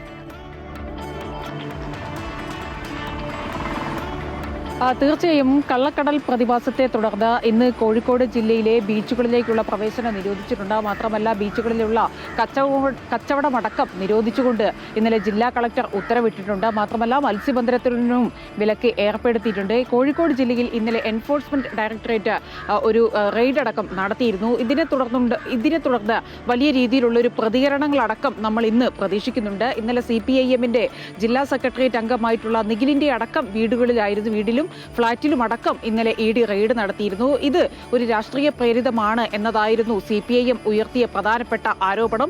ഇതിനെ തുടർന്നുള്ള ഒരു ആരോപണങ്ങളും പ്രത്യാരോപണങ്ങളും തന്നെയാണ് ഇന്ന് കോഴിക്കോട് ജില്ലയിൽ നിന്ന് പ്രധാനമായും നമ്മൾ പ്രതീക്ഷിക്കുന്നത്. മാത്രമല്ല ഇനി ഓണം വരികയാണ്. നമുക്കറിയാം കോഴിക്കോട് ജില്ലയെ സംബന്ധിച്ച് രൂക്ഷമായിട്ടുള്ള ഗതാഗത കുരുക്കാണ് അനുദിനം വർദ്ധിച്ചുകൊണ്ടിരിക്കുന്ന ഒരു ഗതാഗത കുരുക്ക് തന്നെയാണ്. നാളെ മുതൽ, അതായത് ഓഗസ്റ്റ് 20 മുതൽ ഓഗസ്റ്റ് 31 വരെ നഗരത്തിൽ വലിയ രീതിയിലുള്ള ഗതാഗത ക്രമീകരണങ്ങൾ ജില്ലാ ഭരണകൂടം ഏർപ്പെടുത്തിയിട്ടുണ്ട്. അനാവശ്യമായിട്ടുള്ള പാർക്കിങ്ങുകൾ അടക്കം നിരോധിച്ചുകൊണ്ട് തന്നെ ഉത്തരവിട്ടിട്ടുണ്ട്. ഏതായാലും കോഴിക്കോട് ജില്ലയിലെ പ്രധാനപ്പെട്ട വാർത്തകൾ ഇതാണ്. ഇനി നമ്മൾ മലപ്പുറത്തേക്ക് വരികയാണെങ്കിൽ മലപ്പുറം തിരൂർ തുഞ്ചൻ സർവകലാശാലയിൽ ഒരു ഗവേഷക വിദ്യാർത്ഥി സമരം ചെയ്യുന്നുണ്ട്. അധ്യാപകൻ ജാതി പറഞ്ഞു അധിക്ഷേപിച്ചു എന്ന് പറഞ്ഞുകൊണ്ടാണ് ഈ വിദ്യാർത്ഥിനി സമരം നടത്തുന്നത്. ഈ സമരം 5ാം ദിവസത്തിലേക്ക് ഇന്ന് കടന്നിരിക്കുകയാണ്. CJP അടക്കം ഈ സമരത്തിന് അനുകൂലമായിട്ട് അല്ലെങ്കിൽ ഈ CJP അടക്കം ഈ പെൺകുട്ടിക്ക് പിന്തുണ പ്രഖ്യാപിച്ചിട്ടുണ്ട്. ഇതുമായി ബന്ധപ്പെട്ടുകൊണ്ട് തന്നെ സർവകലാശാലയിലെ വൈസ് ചാൻസലർ അടക്കം ഇന്ന് ഉച്ചയ്ക്ക് ശേഷം മാധ്യമങ്ങളെ കാണും എന്നാണ് അറിയിച്ചിരിക്കുന്നത്. മായ, ദേശീയ തലത്തിലേക്ക് വരികയാണെങ്കിൽ ഇന്ന് ഒട്ടേറെ വാർത്തകളുണ്ട്. അതായത് ഈ CJP പ്രതിഷേധം അന്വേഷിക്കാനുള്ള സമിതി സുപ്രീം കോടതിയുടെ ഒരു തീരുമാനം ഉണ്ടാവുമെന്നാണ് പ്രതീക്ഷിക്കുന്നത്. അതെ, പിന്നെ ഈ പരീക്ഷാ ക്രമക്കേടിലെ എല്ലാം സമഗ്രമായി പരിഷ്കരിക്കാൻ ഒരുങ്ങുന്നു. ഏറ്റവും പ്രധാനം കോൺഗ്രസ് പ്രവർത്തക സമിതി യോഗം ചെയ്തത്. നമുക്ക് ആ വാർത്തകളൊക്കെ ഒന്ന് കാണാം. നീറ്റ് പരീക്ഷാ ക്രമക്കേടുകൾക്കെതിരെ നടന്ന സമരത്തിൽ ഉണ്ടായ സംഘർഷം അന്വേഷിക്കാൻ പ്രത്യേക സമിതി രൂപീകരിക്കുന്നതിൽ സുപ്രീം കോടതി ഇത് വിധി പറയും. മുൻ സുപ്രീം കോടതി ജഡ്ജിയും വിരമിച്ച പോലീസ് CBI ഉദ്യോഗസ്ഥരെയും ഉൾപ്പെടുത്തി ഉന്നത സമിതി രൂപീകരിക്കണമെന്ന് കോടതി നിർദ്ദേശം. സമിതിയിൽ ആരൊക്കെ ഉൾപ്പെടുത്തണം എന്നതിൽ കോടതി ഇന്ന് വ്യക്തത വരുത്തിയേക്കും. സംഘർഷവുമായി ബന്ധപ്പെട്ട മുഴുവൻ പരാതികളും പ്രത്യേക സമിതി പരിശോധിക്കും. ഡൽഹിയിൽ CJP സമരത്തിൽ അമിത ബലപ്രയോഗം നടന്നിട്ടില്ലെന്ന് ഡൽഹി പോലീസ് സുപ്രീം കോടതിയെ അറിയിച്ചിരുന്നു. പരീക്ഷാ ക്രമക്കേടുകളെ തുടർന്നുയർന്ന ആരോപണത്തിന്റെ പശ്ചാത്തലത്തിൽ സമഗ്ര മാറ്റങ്ങൾ വരുത്തി നാഷണൽ ടെസ്റ്റിംഗ് ഏജൻസി. പരീക്ഷ നടത്തിപ്പ് വിഭാഗത്തിൽ 600 വിദഗ്ധരെ ഒഴിവാക്കുകയും പുതിയ വിദഗ്ധരെ നിയമിക്കുകയും ചെയ്തു. പരീക്ഷാ ചോദ്യപേപ്പറുകളുടെ പരിശോധന കൂടുതൽ ശക്തമാക്കുന്നതിനായി 4 തലങ്ങളിലുള്ള പരിശോധനാ സംവിധാനം ഏർപ്പെടുത്തും. NDA ഓഫീസുകൾ പുതിയ കെട്ടിടത്തിലേക്ക് അതിവേഗം മാറ്റുമെന്നും CISF സുരക്ഷ ശക്തമാക്കുമെന്നും NTA ഡയറക്ടർ ജനറൽ കേന്ദ്ര വിദ്യാഭ്യാസ മന്ത്രിക്ക് നൽകിയ വിശദീകരണത്തിൽ വ്യക്തമാക്കി. കോൺഗ്രസ് പ്രവർത്തക സമിതി യോഗം ഇന്ന് ഡൽഹിയിൽ ചേരും. വൈകിട്ട് 3 മണിക്ക് AICC ആസ്ഥാനത്ത് മല്ലികാർജ്ജുന ഖാർഗെയുടെ അധ്യക്ഷതയിലാണ് യോഗം. ഭാവി പ്രവർത്തന പരിപാടികളും വരാനിരിക്കുന്ന നിയമസഭാ തെരഞ്ഞെടുപ്പുകൾ സംബന്ധിച്ചും യോഗം ചർച്ച ചെയ്യും. മുഖ്യമന്ത്രി VD സതീശൻ, രമേശ് ചെന്നിത്തല തുടങ്ങിയവർ യോഗത്തിൽ പങ്കെടുക്കാൻ എത്തുന്നതിനാൽ KPCC പ്രസിഡന്റ് സ്ഥാനം സംബന്ധിച്ചും നേതാക്കൾ തമ്മിൽ ചർച്ച നടക്കും. ഷാഫി പറമ്പിൽ, കൊടിക്കുന്നിൽ സുരേഷ്, ബെന്നി ബെഹ്നാൻ, ജോസഫ് വാഴക്കൻ തുടങ്ങി നിരവധി പേരുകൾ KPCC പ്രസിഡന്റാകാൻ അവകാശവാദം ഉന്നയിച്ചിട്ടുണ്ട്.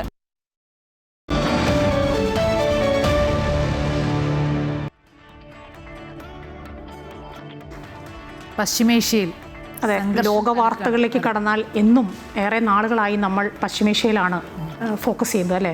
പശ്ചിമേഷ്യൻ സംഘർഷം ഇന്ന് അവസാനിക്കും, നാളെ അവസാനിക്കും എന്നൊക്കെ പറയുമെങ്കിൽ പോലും അത് തുടർന്നുകൊണ്ടേയിരിക്കുക. പരിഹാരം കാണുമെന്നുള്ളതാണ്. അതെ, പശ്ചിമേഷ്യയിൽ സംഘർഷം മൂർച്ഛിക്കുന്നു. ഇറാനുമായുള്ള സാമ്പത്തിക വ്യാപാര ഇടപാട് താൽക്കാലികമായി നിർത്തിവച്ചിരിക്കുകയാണ് UAE. ഇറാനിലേക്കുള്ള ഇറക്കുമതിയുടെ 1/3 പങ്കും UAE വഴിയായതിനാൽ അമേരിക്കൻ ഉപരോധത്തേക്കാൾ ആഘാതം UAEയുടെ ഈ തീരുമാനത്തിന് പിന്നിൽ ഉണ്ടാവും. അതേസമയം കപ്പൽ ഗതാഗതം ലക്ഷ്യമിട്ട് ഇറാൻ 2 ബാലിസ്റ്റിക് മിസൈലുകൾ അയച്ചതായി UAE പ്രതിരോധ മന്ത്രാലയം ആരോപിച്ചു. ഇതിലൊന്ന് UAEയുടെ സമുദ്രാതിർത്തിയിലും മറ്റൊന്ന് പുറത്ത് കടലിലും പതിച്ചതായാണ് UAE അവകാശപ്പെടുന്നത്. എന്നാൽ UAEയുടെ ഈ ആരോപണങ്ങൾ അസംബന്ധവും വസ്തുതാവിരുദ്ധവുമാണെന്ന് ഇറാന്റെ വിദേശകാര്യ വക്താവ് പ്രതികരിച്ചിട്ടുണ്ട്.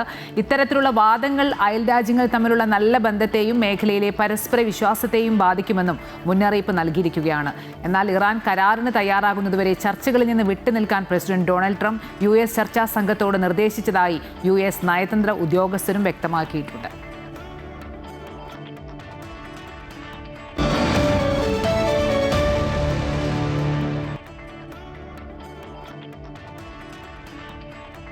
ഗാലെ ടെസ്റ്റാണ് ശ്രീലങ്കയ്ക്കെതിരായ ആദ്യ ടെസ്റ്റിൽ ഇന്ത്യയുടെ വിജയം 6 വിക്കറ്റിനകലെയാണ്. ഇന്ത്യ ഉയർത്തിയ 372 റൺസ് വിജയലക്ഷ്യം പിന്തുടർന്ന് 2ാം ഇന്നിംഗ്സിൽ ബാറ്റിംഗിനിറങ്ങിയ ലങ്ക 4ാം ദിനം കളി അവസാനിക്കുമ്പോൾ 4ന് 84 റൺസ് എന്ന നിലയിലാണ്.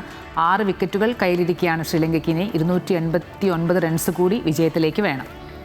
ക്യാപ്റ്റൻ ധനഞ്ജയ ഡി സിൽവ, ആദ്യ ഇന്നിംഗ്സിലെ സെഞ്ചുറി നേട്ടക്കാരൻ സോനൽ ഗിനുഷ എന്നിവരാണ് ക്രീസിലുള്ളത്. 2ാം ഇന്നിംഗ്സിൽ നിസാൻ മധുഷക, ലഹിരു ഉദാര, മസിന്ദു സൂര്യബന്ദര, കമിന്ദു മെൻഡിസ് എന്നിവരുടെ വിക്കറ്റുകളാണ് ലങ്കയ്ക്ക് നഷ്ടമായത്. ഇന്ത്യയ്ക്കായി മാനവ് സുധാർ 2 വിക്കറ്റും മുഹമ്മദ് സിറാജ്, പ്രസിദ്ധ് കൃഷ്ണ എന്നിവർ ഓരോ വിക്കറ്റ് വീതവും വീഴ്ത്തി.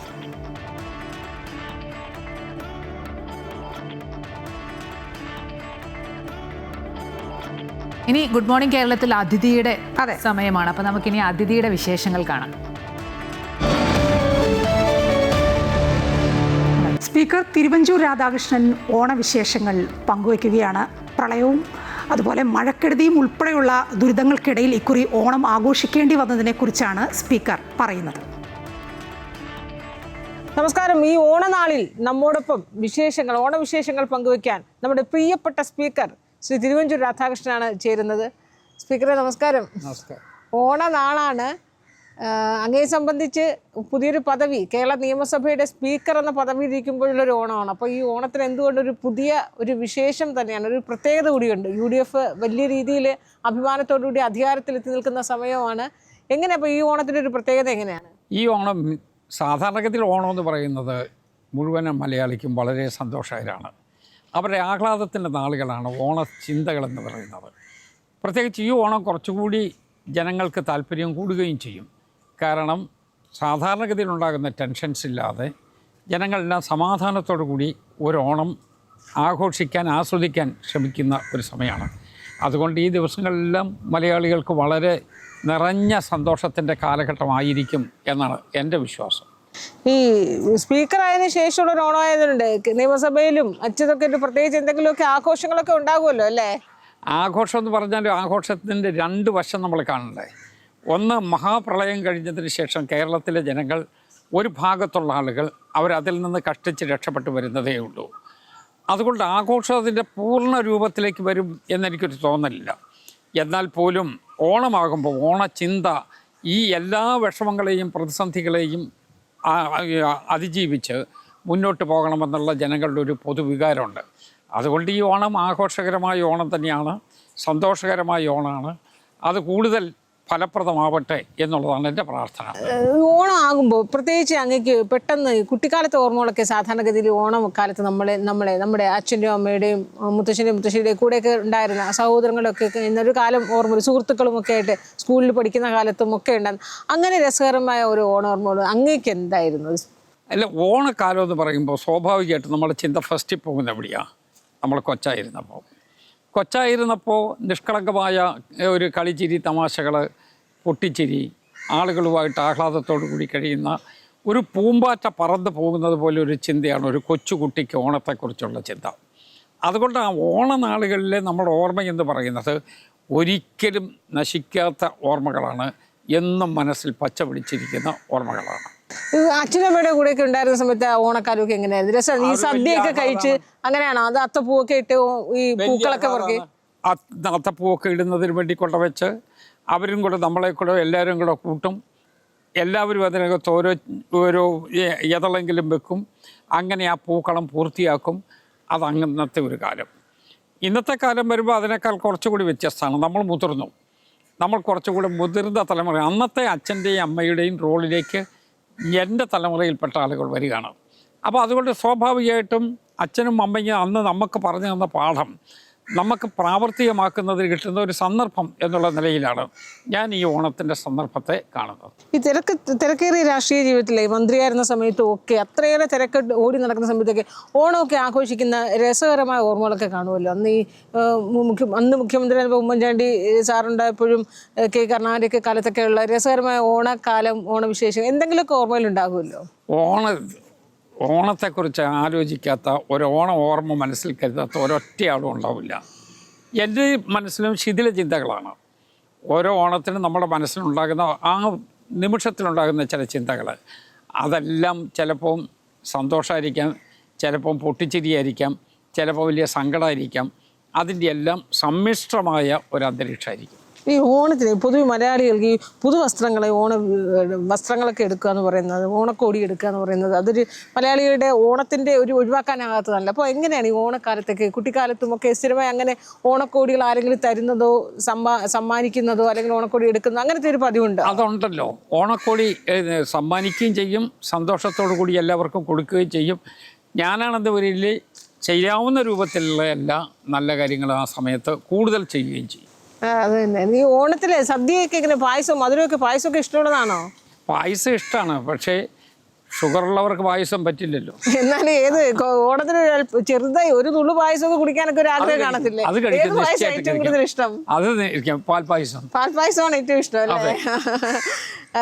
ഇതില് എങ്ങനെയാ പാട്ടൊക്കെ, ഓണപ്പാട്ടൊക്കെ എന്തെങ്കിലുമൊക്കെ മനസ്സിൽ ഓർമ്മയല്ലേ? ഒരു രണ്ടുപേരും നമുക്ക് വേണ്ടി ഓർമ്മയുണ്ട്. എന്നെ കൊണ്ട് പാടിക്കരുത്. ഞാൻ നാട്ടുകാർക്ക് വിഷമം തോന്നുന്നു ഒരു കാര്യം ചെയ്യാറില്ല. എൻ്റെ പാട്ട് അവർക്ക് താങ്ങാവുന്നതിനേക്കാളും. എന്നാലും ഈ അമൃത വാർത്തകൾ പ്രേക്ഷകരോട് ഓണത്തിന് എന്താണ് പറയാനുള്ളത് അങ്ങേക്ക് സ്പീക്കർ? സത്യം പറഞ്ഞാൽ നിങ്ങൾക്ക് എല്ലാവർക്കും സന്തോഷകരമായ, തൃപ്തികരമായ, ആനന്ദകരമായ, സമാധാനപരമായ ഓണം ഉണ്ടാവട്ടെ എന്നുള്ളതാണ് പൊതുവെ പറയാനുള്ളത്.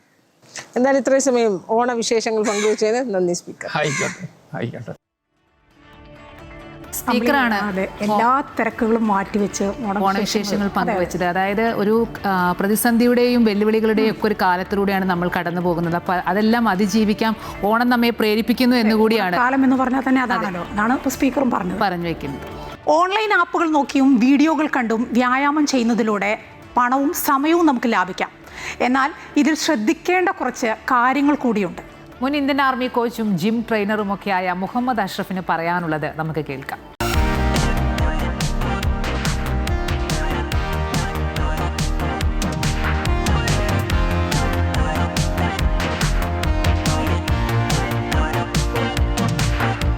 ചാനലുകൾ നോക്കിയിട്ടും അതുപോലെ തന്നെ പലതരത്തിലുള്ള ഓൺലൈൻ ആപ്പുകൾ നോക്കിയിട്ടും പലരും ജിമ്മ് ട്രെയിൻ ചെയ്യുന്നുണ്ട്, അതുപോലെ തന്നെ ഡയറ്റ് പ്ലാൻ ചെയ്യുന്നുണ്ട്.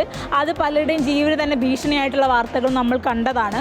അപ്പോൾ ഈ ഒരു വിഷയത്തെക്കുറിച്ച് നമുക്ക് ജിം ട്രെയിനറായിട്ടുള്ള അഷ്റഫിനോട് തന്നെ ചോദിക്കാം. ഈ ഒരു വിഷയം ഏറെ ഗുരുതരമായിട്ടുള്ള വിഷയമാണ്. അപ്പോൾ അത് ഒരാളുടെ ലൈഫിനെ എത്രത്തോളം ബാധിക്കുന്നുണ്ട്? നമ്മൾ ഓൺലൈൻ ട്രെയിനിങ് ചെയ്യുന്ന സമയത്ത് അതിനൊക്കെ ഒരു പരിമിതിയുണ്ട്. നമുക്ക് ഒരാളുടെ പോസ്റ്റർ കറക്റ്റ് ചെയ്യാനോ, പോസ്റ്റർ കറക്റ്റ് ഇല്ലെങ്കിൽ ഫോം കറക്ഷൻ ഇല്ലെങ്കിൽ നമുക്ക് ഇഞ്ചുറി വരാൻ സാധ്യത കൂടുതലാണ്. നമ്മളിപ്പം ഇപ്പോൾ ഏതൊരു എക്സസൈസ് ചെയ്യുകയാണെങ്കിലും അതിന് കറക്റ്റ് ഫോം അല്ലെങ്കിൽ അത് നമുക്ക് ഗുണത്തെക്കാളേറെ ദോഷമാണ് വരിക. അതുപോലെ തന്നെ ഡയറ്റ് പ്ലാൻ ആണെങ്കിലും നമുക്ക് അവരെ ഫോളോ അപ്പ് ചെയ്യാൻ പറ്റും. ഫോളോ അപ്പ് ചെയ്ത് ഒരു 2-3-4 ഡേയ്സിലൊക്കെ നമുക്ക് അവരെ ഫീഡ്ബാക്ക് എടുത്തിട്ട് കറക്റ്റായിട്ട് നമുക്ക് പ്രോപ്പറായിട്ട് കൊടുക്കാൻ പറ്റും ഡയറ്റ് പ്ലാൻ ആണെങ്കിലും. മറ്റുള്ളത് നമുക്ക് ഗുണത്തെക്കാളേറെ ദോഷമായിട്ടാണ് ബാധിക്കാൻ സാധ്യത കൂടുതൽ. നമ്മൾ ഓൺലൈനായിട്ട് നമ്മൾ നോക്കി ചെയ്യുന്ന സമയത്ത് ചിലപ്പം നമ്മൾ എക്സസൈസ് ചെയ്യുമ്പോൾ ചിലപ്പോൾ ചില പാളിച്ചകൾ വരും, ചിലപ്പോൾ അത് തന്നെ ബുദ്ധിമുട്ടായിട്ട് വരുന്ന സാഹചര്യങ്ങളൊക്കെ. അപ്പോൾ അതെങ്ങനെയാണ് നമുക്കിവിടെ ജിമ്മിൽ തന്നെ കുറേ ആൾക്കാർ അങ്ങനെ ഓൺലൈനിൽ ഒഴിവാക്കി വന്ന ആൾക്കാർ കുറേ ഉണ്ട്. അതെന്ന് വെച്ചാൽ ഇഞ്ചുറി വന്നവർ തന്നെയാണ് പൂർണ്ണമായിട്ടുള്ളത്. പക്ഷേ ചില സമയമില്ലാത്ത ആൾക്കാരാണ് കൂടുതലായിട്ട് ഓൺലൈനിലേക്ക് പോകുന്നത്. പക്ഷേ അത് അത്ര ശരീരത്തിന് നല്ലതല്ല എന്നാണ്. നോർമൽ പൂർണ്ണമായൊരു ഫിറ്റ്നസ് നമുക്ക് ചെയ്യണമെന്നുണ്ടെങ്കിൽ ഫിസിക്കലി ജിമ്മിൽ വന്നിട്ട് തന്നെ വർക്കൗട്ട് ചെയ്യണമായിരിക്കും ഏറ്റവും നല്ലത്, ഏറ്റവും ബെറ്റർ. ജിമ്മിൽ വന്നാൽ തന്നെയാണ് കറക്റ്റായിട്ട് പ്രോപ്പറായിട്ടുള്ള ഒരു ഡയറ്റ് പ്ലാൻ ഡയറ്റ് പ്ലാൻ നമുക്ക് കൊടുക്കാൻ പറ്റും. അവരെ ഫോളോ അപ്പ് ചെയ്യണം. ഞാൻ ചോദിക്കട്ടെ, ഇപ്പം നമ്മളൊരു പേഴ്സൺ വരികയാണ്, അവരെ ബോഡിയിൽ എങ്ങനെ ചേഞ്ച് വരുന്നതെന്നുള്ളതും ഇപ്പോൾ ഡയറ്റും അതിൻ്റെ ഒരു ഭാഗം തന്നെയാണ്. അപ്പോൾ നമുക്ക് നോക്കിയിട്ട് അതിനനുസരിച്ച് ആ ഡയറ്റ് പ്ലാൻ മാറ്റി കൊടുക്കാം ഒക്കെ ചെയ്യാം. ഓരോ ബോഡിക്ക് ഓരോ മെറ്റബോളിസം ഉണ്ടാവും. അതിനനുസരിച്ചുള്ള ഡയറ്റ് പ്ലാനും കാര്യങ്ങളും നമുക്ക് ഫോളോ അപ്പ് ചെയ്യാൻ ഡയറക്റ്റ് ജിമ്മിൽ തന്നെ വരൽ നിർബന്ധം തന്നെയാണ്. എല്ലാവരും ആരോഗ്യം നോക്കണം. ജിമ്മിൽ പോയി തന്നെ ട്രെയിൻ ചെയ്യുന്നതാണ് നല്ലത്. ഓൺലൈനിൽ നമ്മൾ പലതും നമ്മളിങ്ങനെ വീഡിയോ ആയിട്ട് കാണും. എങ്കിൽ പോലും വിശ്വസനീയമായി തന്നെ ജിമ്മിൽ പോയിട്ട് എല്ലാവരും ട്രെയിൻ ചെയ്യുക എന്നുള്ളതാണ്. ഇനി മറ്റൊരു വിഷയം ബന്ധപ്പെട്ട് നമുക്ക് വീണ്ടും കാണാം. ക്യാമറമാൻ KP ഷൈജുവിനൊപ്പം ലക്ഷ്മിപ്രിയ, അമൃത ന്യൂസ്, കോഴിക്കോട്.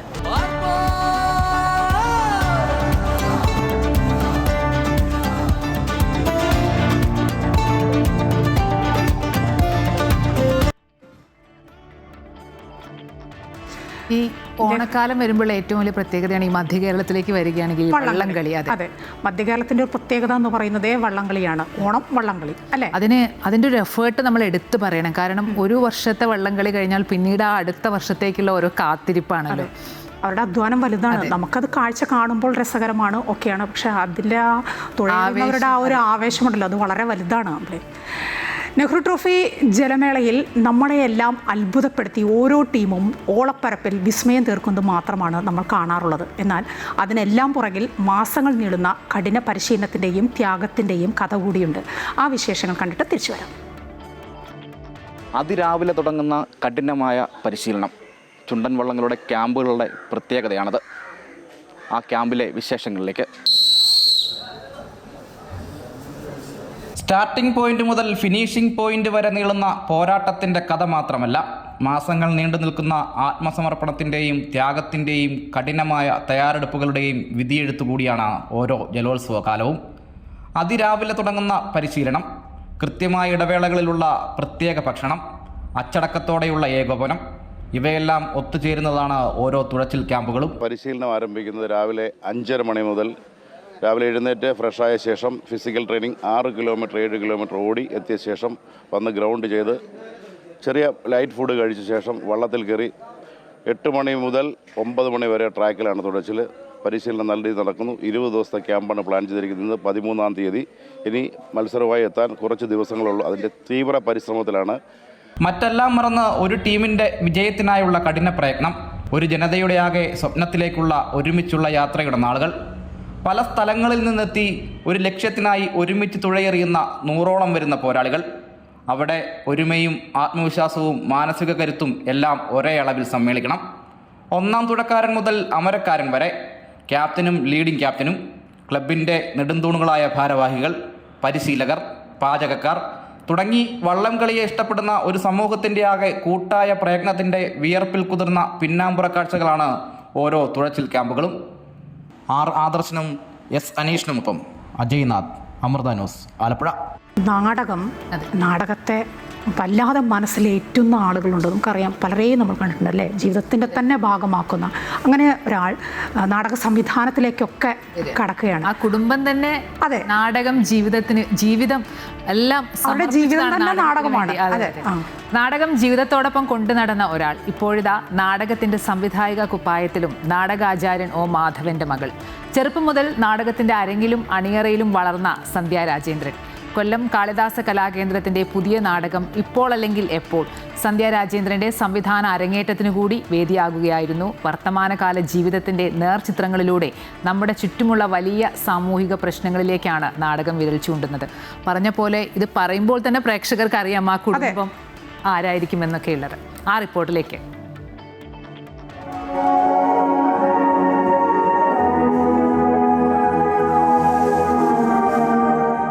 66 വർഷത്തെ നാടക പാരമ്പര്യവുമായി കാളിദാസ കലാകേന്ദ്രം അവതരിപ്പിക്കുന്ന 63ാമത് നാടകം. ഹേമന്ത് കുമാർ രചന നിർവഹിച്ച ഇപ്പോൾ അല്ലെങ്കിൽ എപ്പോൾ വർത്തമാനകാലത്തിന്റെ ചുറ്റുപാടുകളിൽ നിന്നാണ് കഥ പറയുന്നത്. നാടകാചാര്യൻ ഒ മാധവന്റെ മകൾ സന്ധ്യ രാജേന്ദ്രനാണ് സംവിധാനം. നമ്മുടെ സമൂഹത്തിൽ ഇന്ന് സംഭവിക്കുന്ന ചെറിയ കാര്യങ്ങളിൽ നിന്ന് തുടങ്ങി ജാതി, മതം, വർണ്ണം, മനുഷ്യബന്ധങ്ങൾ തുടങ്ങി ആഗോളതലത്തിൽ ചർച്ച ചെയ്യപ്പെടുന്ന വലിയ വിഷയങ്ങളിലേക്കാണ് നാടകം വളരുന്നത്. ആക്ഷേപഹാസ്യത്തിന്റെയും ജീവിതത്തിന്റെയും കരുത്തിലാണ് അവതരണം. ചെറുപ്പം മുതലേ നാടകത്തിന്റെ റിഹേഴ്സലുകളും സംഭാഷണങ്ങളും അരങ്ങിലെ അവതരണങ്ങളുമെല്ലാം കണ്ടാണ് സന്ധ്യ വളർന്നത്. സ്കൂൾ ഓഫ് ഡ്രാമയിൽ നിന്ന് നാടക പഠനം, പിന്നീട് സഹസംവിധായകയായും കോസ്റ്റ്യൂം ഡിസൈനറായും കൊറിയോഗ്രാഫറായും പ്രവർത്തിച്ചു. നടനും സംവിധായകനുമായ ഭർത്താവ് രാജേന്ദ്രന്റെ വിയോഗത്തിന് പിന്നാലെ നാടക സംവിധാനത്തിന്റെ പുതിയ നിയോഗവും സന്ധ്യ രാജേന്ദ്രൻ ഏറ്റെടുക്കുകയായിരുന്നു. പോയവർ അവശേഷിപ്പിച്ച സ്വപ്നങ്ങൾ പ്രാവർത്തികമാക്കുക എന്നുള്ളത് പിന്നാലെ വരുന്നവരുടെ കടമയും കൂടിയാണ്. എൻ്റെ ഒരു കർത്തവ്യമായിട്ടാണ് ഞാൻ അതിനെ ഏറ്റെടുത്തത്. വിജയകുമാരി ഒ മാധവനും മുകേഷും ദിവ്യദർശനും ചേർന്നാണ് നാടകത്തിന്റെ നിർമ്മാണം. സ്കൂൾ ഓഫ് ഡ്രാമയിൽ പഠിച്ച സന്ധ്യ ആദ്യമായിട്ടാണ് ഇതുവരായിട്ടും ഭർത്താവ് ഇ എ രാജേന്ദ്രൻ്റെ സഹ സംവിധായികയായിട്ടായിരുന്നു പ്രവർത്തിച്ചിരുന്നത്. ആദ്യമായിട്ടാണ് സ്വതന്ത്ര സംവിധായികയാവുന്നത്. വിഭു പിരപ്പൻകോടിന്റെ വരികൾക്ക് അനിൽ മാള സംഗീതം നൽകുന്നു. ഇപ്പോൾ അല്ലെങ്കിൽ എപ്പോൾ പേര് തന്നെയാണ് നാടകം ഉയർത്തുന്ന ചോദ്യം. മനുഷ്യനെ മനുഷ്യനായി കാണേണ്ട കാലം, പറയാനുള്ളത് തുറന്നു പറയേണ്ട കാലം. നാടകത്തിന്റെ ആദ്യ പ്രദർശനം ബുധനാഴ്ച വൈകിട്ട് 7-ന് കൊല്ലം സോപാനം ഓഡിറ്റോറിയത്തിൽ നടക്കും. നാടകം പറയുന്നത് ഒരു കഥ മാത്രമല്ല, നമ്മൾ ജീവിക്കുന്ന കാലത്തോട് ഉയർത്തുന്ന ഒരു ചോദ്യം കൂടിയാണ്. ഇപ്പോൾ അല്ലെങ്കിൽ എപ്പോൾ. അമൃത ന്യൂസ്, കൊല്ലം. സന്ധ്യ രാജേന്ദ്രൻ ആദ്യമായി സ്വതന്ത്ര സംവിധാനത്തിലേക്ക്, അതൊരു സ്ത്രീ ഒരു നാടക സംവിധാനത്തിലേക്ക് കടക്കുന്നു എന്നുള്ള പ്രത്യേകത കൂടിയുണ്ട്. പ്രത്യേകിച്ച് അവർക്ക് അതിന്റെ ഒരു പുതുമ, ജനിച്ചു വീണത് തന്നെ ആ നാടക കുടുംബത്തിലാണ്. അതെ, നമ്മുടെ കേരളം എന്നും കാണുന്നതാണ് അവരുടെ കുടുംബത്തിലെ ഓരോരുത്തരുടെയും അല്ലെ കലാകാരന്മാരാണ്. നാടകത്തിന്റെ ആദ്യ പ്രദർശനം എന്നാണ് മനസ്സിലാക്കുന്നത്. ഇനി നമ്മൾ ഈ ഡിജിറ്റൽ ലോകത്തേക്ക് പോയാൽ ഇപ്പോൾ ഒരു സെക്കൻഡ് പോലും ഡിജിറ്റൽ മേഖലയിൽ നിന്ന് അല്ലേ മാറി നിൽക്കാൻ പറ്റാത്ത അവസ്ഥയിലേക്ക് മാറിക്കഴിഞ്ഞു ലോകം. അത് പറയുമ്പോൾ പറയും അത് ന്യൂ ജനറേഷനാണ്. അങ്ങനെയല്ല, ന്യൂ ജനറേഷൻ അല്ല. ഏത് തലമുറകൾക്ക് വ്യത്യാസമില്ലാതെ തന്നെ അതിലേക്ക് കടന്നിരിക്കുകയാണ്. ആ വിശേഷങ്ങൾ തന്നെയാണ് ഉറ്റുനോക്കുന്നത് അല്ലേ. ഇനി ഡിജിറ്റൽ ലോകത്തെ വിശേഷങ്ങൾ തന്നെ അറിയാം നമുക്ക് ഡിജിറ്റൽ വൈബ്സിൽ.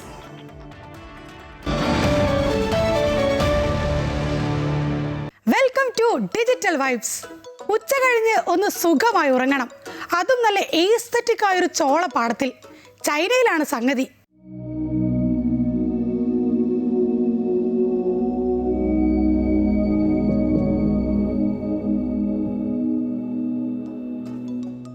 വഴി നോക്കാൻ ഗൂഗിൾ മാപ്പ് ഇട്ടതാ. കറക്റ്റ് സ്ഥലത്ത് തന്നെ എത്തിയെന്ന് തോന്നുന്നു.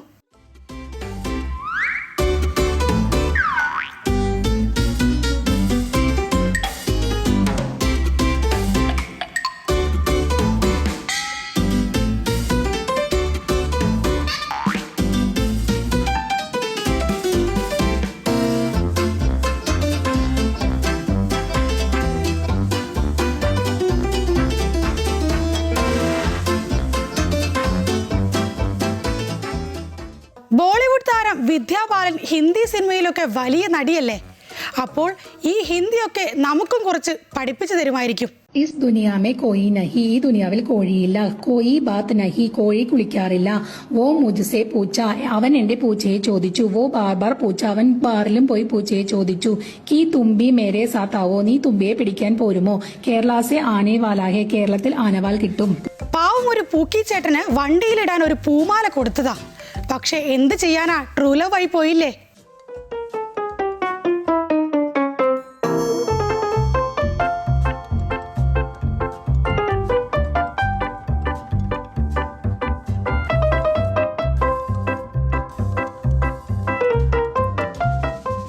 നമ്മുടെ സഞ്ജു ചേട്ടന്റെ 6 കണ്ട് നമ്മൾക്ക് രോമാഞ്ചം വന്നിട്ടുണ്ട്.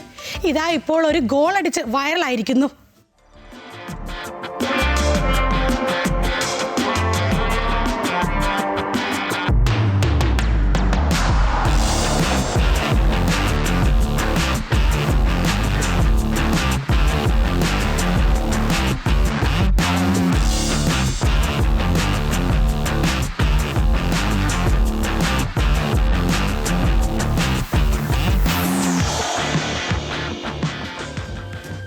ഇതുപോലുള്ള വീഡിയോസ് ആയിട്ട് പിന്നെ വരാം.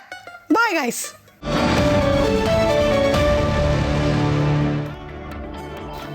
ഒരു ദിവസം എത്രയെത്ര വീഡിയോസാണ് സമൂഹ മാധ്യമങ്ങളിൽ വരുന്നത്. എന്തായാലും ഡിജിറ്റൽ ലോകത്തെ ഈ വിശേഷങ്ങൾ പ്രേക്ഷകരോട് പങ്കുവച്ചത് അതുല്യ മുരളിയാണ്. അതെ, അവിടെ നമുക്ക് ഗുഡ് മോർണിംഗ് കേരളം അവസാനിപ്പിക്കാനുള്ള സമയം ആയിരിക്കുകയാണ്. പക്ഷേ ഇന്ന് ഒട്ടേറെ, ഞങ്ങൾ തുടക്കത്തിൽ പറഞ്ഞ പോലെ തന്നെ ഒട്ടേറെ വാർത്തകളുള്ള ഒരു ദിവസമാണ്. വരും മണിക്കൂറുകളിലൊക്കെ അത് വന്നുകൊണ്ടേയിരിക്കും. അതിൻ്റെ അപ്ഡേറ്റ്സ് ഒക്കെ ഞങ്ങൾ പ്രേക്ഷകരിലേക്ക് എത്തിക്കും. ഞങ്ങളുടെ യൂട്യൂബ് ചാനൽ കാണുക. എല്ലാ പ്രേക്ഷകർക്കും നല്ലൊരു ദിവസം കൂടി ആശംസിക്കുകയാണ് ഒരിക്കൽ കൂടി. നമസ്കാരം. നമസ്കാരം.